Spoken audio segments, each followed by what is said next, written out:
sa Good Vibes Food Cart Business, isa lamang ka oras nga nagatiner sa Bacolod City Government Center bangod sold out gilayon ang ilang nga produkto nga siomay.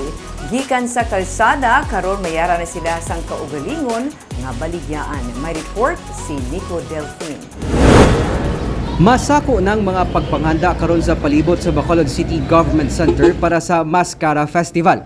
Gani nagsugod na inulpot ang mga kiosko kag dugang nga mga food cart. Diri man sa likod sa Government Center nahamtang ang food cart sang mag-abyan nga John Chu kag Ariel Ablagon nga masami ginadagsa sa mga bumalakal. Ang ila produkto nga siomay, pila lang sa mga dim sum products nga ginabalik-balikan sang mga customer. Namit sa unlike sa siomay nga usually talang matilawan sa pinit dinidalan. Ang sulod ja humok namit may sabor gid nga lain.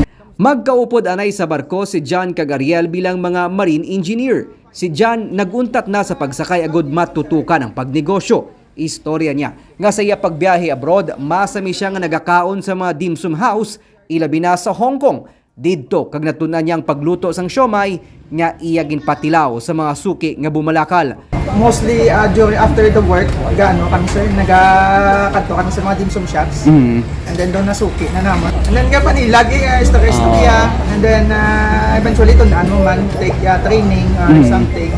But more invested ko sa balay sa trial and error.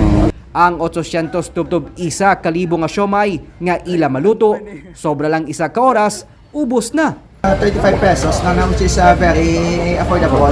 Kung gusto mo dyan sa restaurant style na siomay, replicated na Hong Kong quality, we have premium siomay but 95 pesos na nasa 4 pieces. Ang prices sa ranges from 35 to 90. Ang 90 to 130, amo lang ginaamon niya pinakamahal niya product. Kasi sa mga hotel, mga pila na niyo? Sir, kung makakawa sa hotel, sang siomay, subong Team Ho 1 is 180. Kahapon lang, mali payo na ginbuksan sa Magabyan ang natukod nila nga kalanan sa East Walk nga malapit lang sa BCGC. Halin sa food cart, plano nila nga mapalambo pang negosyo halin sa Bacolod hasta na sa Iloilo. God willing, ma-expand kami siguro kahit may mga friends ka, customers man nga sa Iloilo, sa Manila. Gusto man to bila nila ipadalo na nga mo produkto.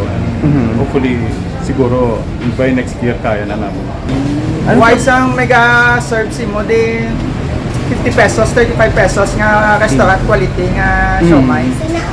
Upod sa pila pa ka mga negosyante, ginapaabot man karon nanday John kag Ariel nga makabawi sa negosyo sa piyakman sang epekto sang pandemic. Ilabi na sa pagbukas man sang Mascara Food Fest sa BCGC sa Oktubre.